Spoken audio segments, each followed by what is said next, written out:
Приветствую всех коротко и о главном в ближайшие минуты. Поехали! Начнем с происшествий. Их за выходные и день сегодняшний произошло много и разнообразных.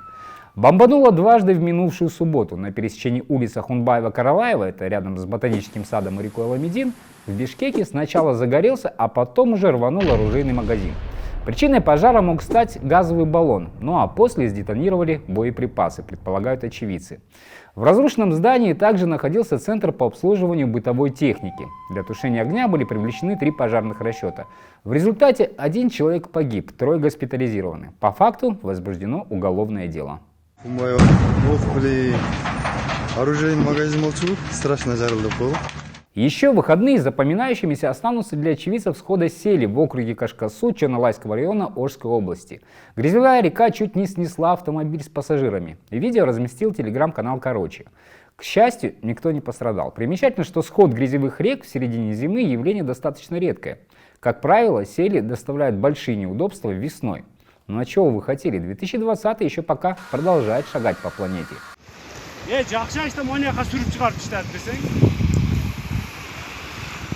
Как говаривал великий комбинатор Паниковский, не делайте из еды культа. Милиция задержала подозреваемого в ограблении столовой. На пересечении улиц Байтика-Батыра или Советской и Горького мужчина украл около 3000 сомов из кассы одной из точек общепита.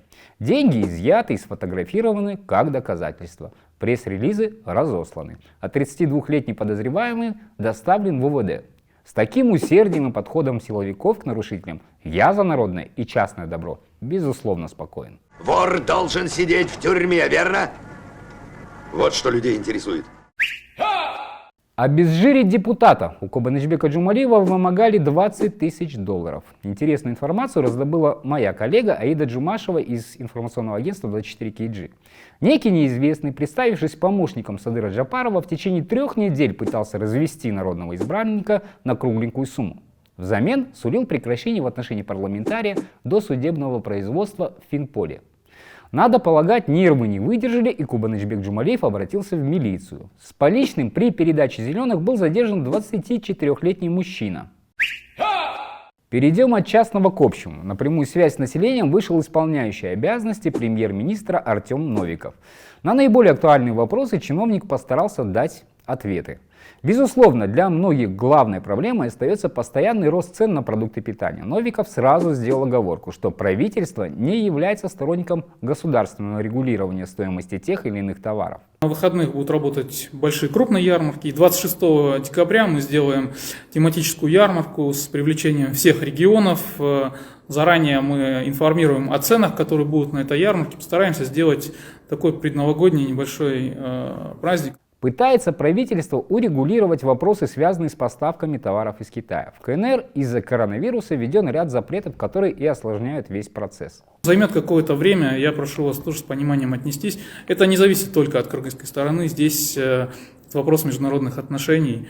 Но работа в этом направлении ведется. Внес свою лепту ковид и в формирование цен на авиабилеты. Сейчас, к примеру, перелет из Бишкека в Москву на одного человека обходится от 15 до 30 тысяч сомов. Зависит от даты и компании.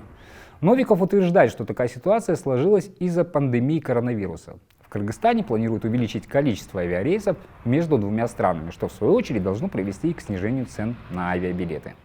Как только ситуация улучшится, как только будет больше рейсов, цены отрегулируются уже рынком. Ну, к сожалению, пока вот такая ситуация, мы в этом направлении будем работать.